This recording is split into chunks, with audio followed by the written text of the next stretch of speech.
요한 3서 1장 9절에서 12절까지의 말씀입니다.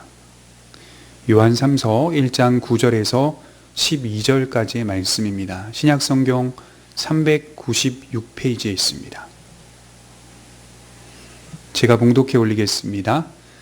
내가 도호자를 교회에 썼으나 그들 중에 으뜸되기를 좋아하는 디오드레베가 우리를 맞아들이지 아니하니 그러므로 내가 가면 그 행한 일을 잊지 아니하리라.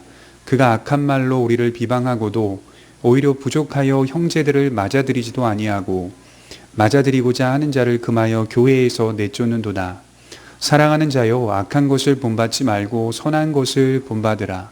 선을 행하는 자는 하나님께 속하고 악을 행하는 자는 하나님을 배웁지 못하였느니라. 데메드리오는 무사람에게도 진리에게서도 증거를 받았음에 우리도 증언하노니 너는 우리의 증언이 참된 줄을 아느니라. 아멘. 오늘은 요한 3서 6번째 시간입니다. 교만과 욕심이라는 제목으로 하나님의 말씀을 좀 살펴보겠습니다. 오늘 우리가 읽은 말씀은 디오드레베라는 사람에 대하여 말하고 있습니다. 지난 시간 우리는 가이오의 바른 신앙을 배웠지요. 그의 신앙이 참되다는 것을 형제와 자매들이 요한에게 알렸다고 하였습니다. 비록 사도와 같은 모습으로 사역을 했던 것은 아니었으나, 그런 모습은 아니었으나 사역의 방향은 같았기 때문에 가이오는 진리를 위하여 함께 일하는 자라고 평가받는 것입니다.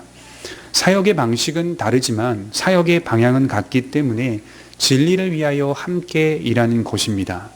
반면에 오늘 말씀은 바르지 못한 신앙을 가진 자에 대하여 말하고 있습니다.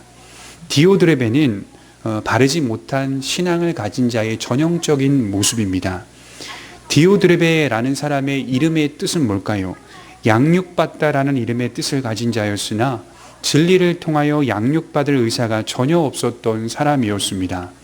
자세히 읽어보면 아시겠지만 디오드레베는 요한이 가르쳤던 교회 공동체 가운데 지도자로서 어느 정도 권위와 지위를 가진 사람이라는 것을 알 수 있습니다. 그가 무엇을 잘못하고 있는지 오늘 본문 말씀을 통하여 살펴보고자 합니다. 우선 먼저 저는 이런 생각을 해봅니다. 자격이 없는 자가 권위를 갖게 되면, 지위를 갖게 되면 큰 문제가 된다는 사실입니다. 이것은 교회뿐 아니라 일반적인 사회에서도 통용되는 의미입니다. 사람은 불완전합니다만 그럼에도 불구하고 건강한 사람을 지도자로 세워야 합니다. 그래서 세상에서도 어떤 사람을 국가 요직에 세울 때 청문회와 같은 것을 하는 것이겠죠. 이 사람이 도덕적으로나 윤리적으로나 또는 그 분야의 전문성을 두루 갖춘 사람인지를 살펴보는 것입니다. 교회는 세상보다 더 면밀히 그 사람을 살펴야 할 필요성이 있습니다. 교회의 직분은 한 사람의 영혼과 직결되어 있기 때문에 면밀히 살피고 또 살피며 하나님께 기도해야 합니다. 영혼의 가치는 어느 정도일까요? 우리 예수님은 한 영혼이 천하보다 귀하다라고 말씀하셨습니다. 천하의 가치다 이렇게 말씀하신 것이겠죠. 또한 누가복음 15장에 보면 잃어버린 양 한 마리를 찾기 위해 모든 양들을 두고 찾아 떠나는 주인, 목자의 모습이 기록되어 있습니다. 그만한 가치라는 것이죠. 교회는 영혼의 가치를 알기 때문에 사람을 세울 때 매우 신중해야 할 것입니다. 모든 문제는 사람에게서 비롯되기 때문일 것입니다. 그렇다면 디오드레베는 어떤 사람일까요?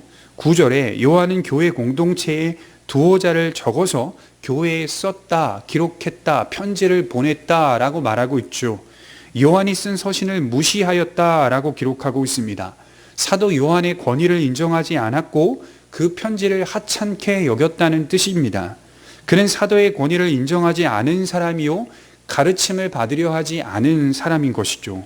분명 그는 교회에 있는 사람이고 교회에 속한 사람입니다.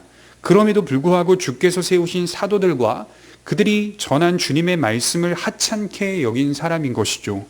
이런 사람들이 오늘날 교회에도 많이 있겠지요. 그들은 교회 안에서 하나님의 말씀을 배우려 하지 않습니다. 교회를 하나의 수단 정도로만 여깁니다.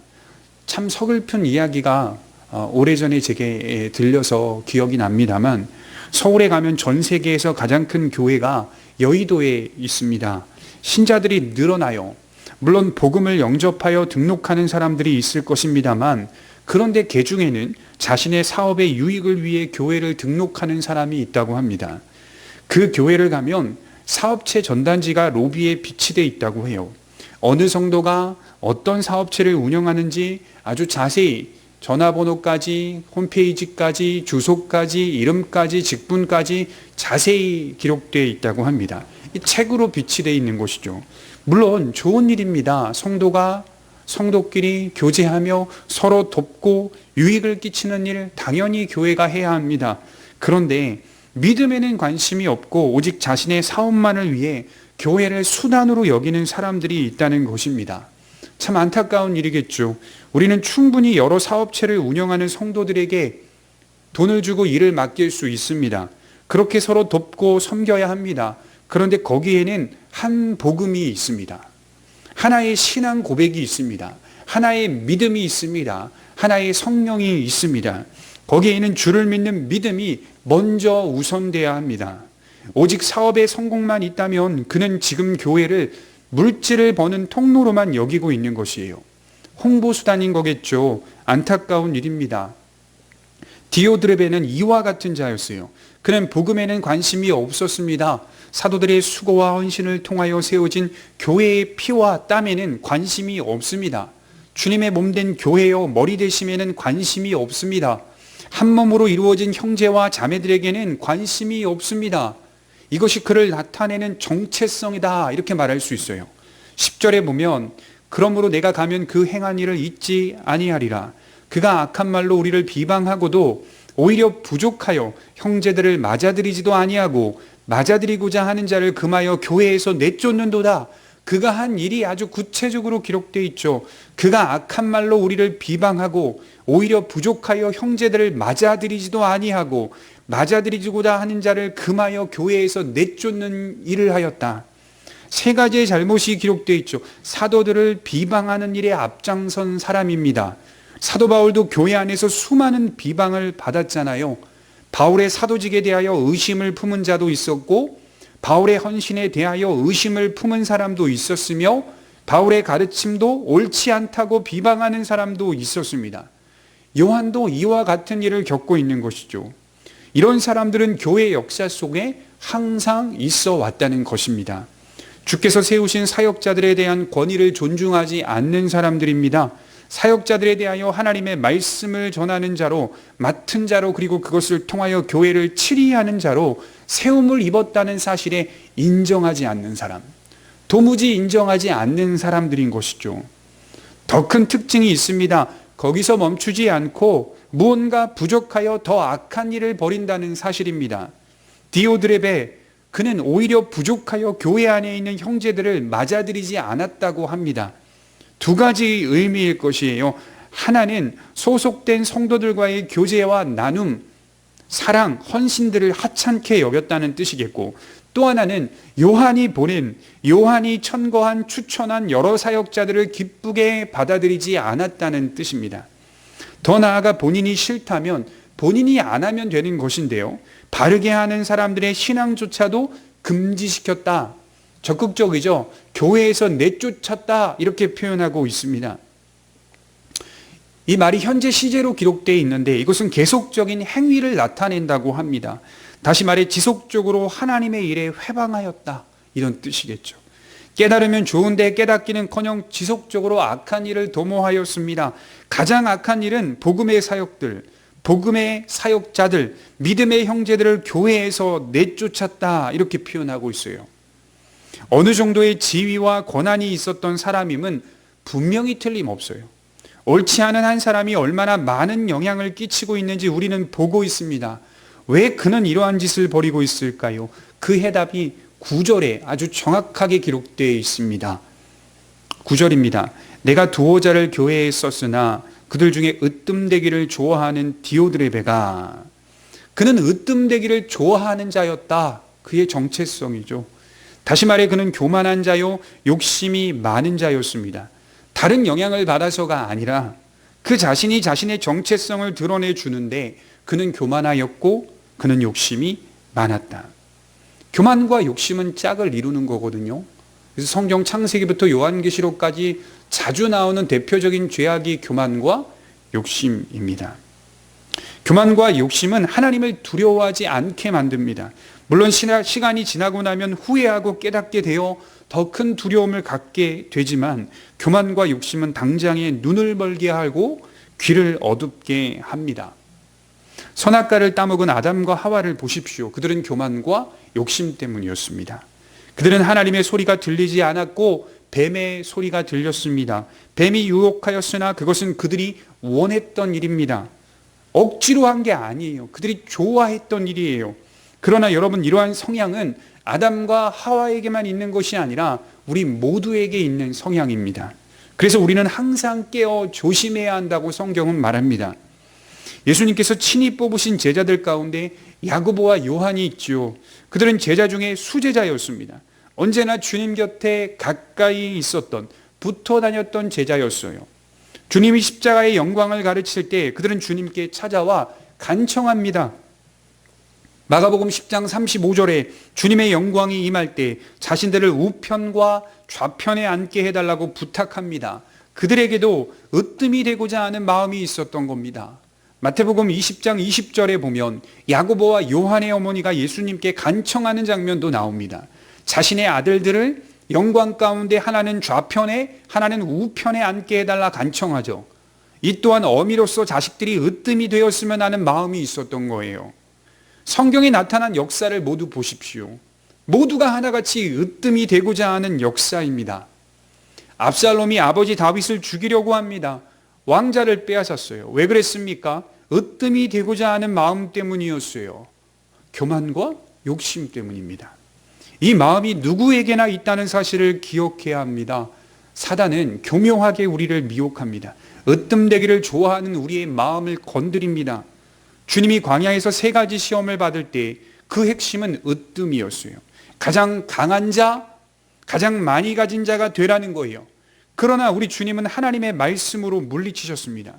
으뜸되기를 원하는 마음이 생길 때마다 우리 주님의 말씀을 기억해야 할 것이에요. 마태복음 20장 27절에 너희 중에 누구든지 으뜸이 되고자 하는 자는 너희의 종이 되어야 하리라.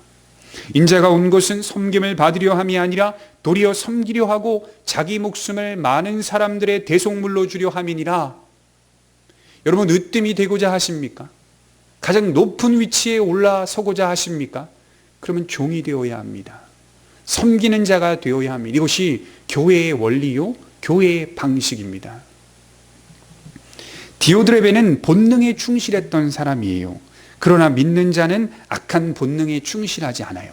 우리 본능은 항상 세상적인 방식으로 으뜸이 되고자 하지만 믿는 자들은 거기서 싸움이 있습니다. 악한 본능에 충실하지 않으려고 합니다. 오히려 악한 본능과 맞서 싸웁니다. 17세기의 개혁파 신학자 중에 페트루스 판 마스트리트라고 하는 사람이 있는데 그 사람이 이렇게 말했습니다. 한번 들어보세요. 중생은, 거듭남은 새로운 생명이 아니라 새로운 본성이 제공되는 것이다. 중생은 새로운 생명이 아니라 새로운 본성이 제공되는 것이다. 우리가 예수를 믿어 거듭나면 우리 안에 악한 본성은 사라지고 새로운 본성이 제공됩니다.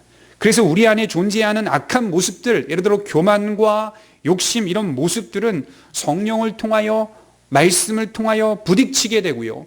그 모습은 우리의 본성에서 나오는 모습이 아니라 우리는 이미 새로운 본성을 가진 자로 서 있기 때문에 그것을 향해 죄의 습성이요, 죄의 잔재라고 말하는 거예요.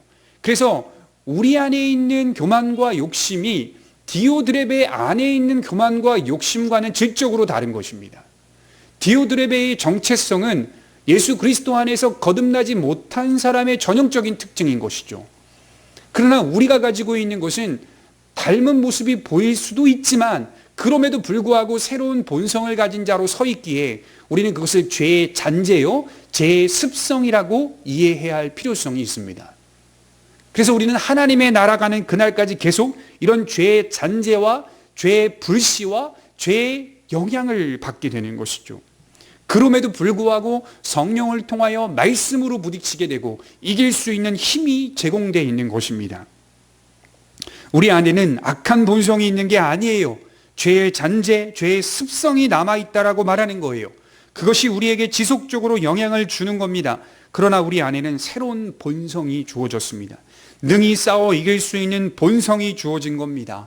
악한 본성은 소멸되고 오직 주 예수 그리스도의 새로운 생명의 본성이 제공된 것입니다. 그래서 우리는 이길 수 있습니다.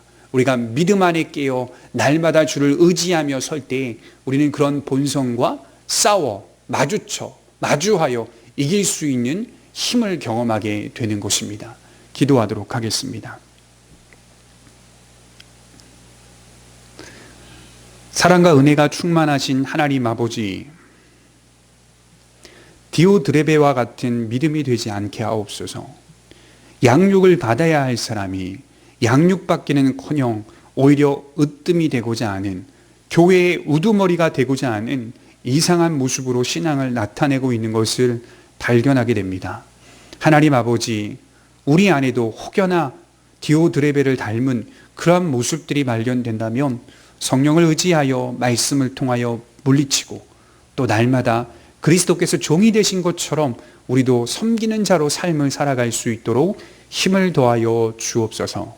한 주간 살아갈 때 우리에게 능력 주시고 힘 주시고 내게 능력 주시는 자 안에서 내가 모든 것을 할 수 있다는 바울의 고백이 우리의 간증이 되게 하옵소서. 예수님의 이름으로 기도하옵나이다. 아멘.